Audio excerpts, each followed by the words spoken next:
Jagan Sattenapalli tour అయితే confirm. అది YSR Congress party అధికారికంగా చెప్పేస్తుంది. అదే సందర్భంలో అనుమతికి సంబంధించి ఇంకా గందరగోళం ఉందని పోలీసులు చెప్తున్నారు. మేము 100 మందికి అనుమతిస్తాం, ఆ ఊరు చిన్నది అన్నటువంటిది.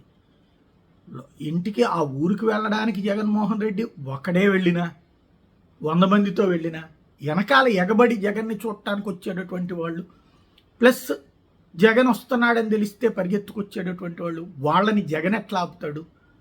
పోలీసులు ముందుగా ప్లాన్ చేయకుండా ఉండటానికి ఒక స్ట్రాటజీ, లేదా పోలీసులు ముందుగానే వైసీపీ వాళ్ళని అరెస్ట్ చేయడానికి ఒక స్ట్రాటజీ, లేదా భవిష్యత్తులో జగన్ టూర్లని ఆపడానికి, మొన్న పొదిలి సంఘటన, రేపు పొద్దున కాసు తర్వాత అంబటి వీళ్ళ మీద కేసులు పెట్టడానికి, తద్వారా భవిష్యత్తులో జగన్ టూర్లని రద్దు చేయడానికి, ఆంక్షలు పెట్టడానికి ఇది ఒక వ్యూహంగా వాడుతున్నట్టు కనబడుతుంది ప్రస్తుతానికి.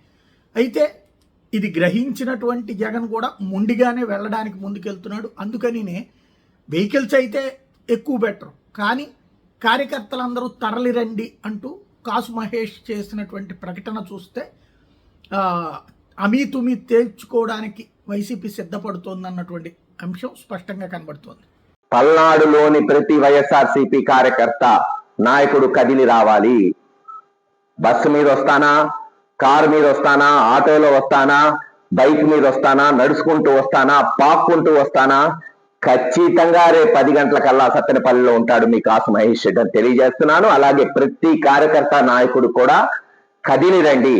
శాంతియుతంగా మనం జగన్మోహన్ రెడ్డి గారితో పోయి మన తమ్ముడు నాగమల్లేశ్వరరావుకి ఘనమైన నివాళులు అర్పిద్దాం. అమర్ రహే నాగమల్లేశ్వరరావు.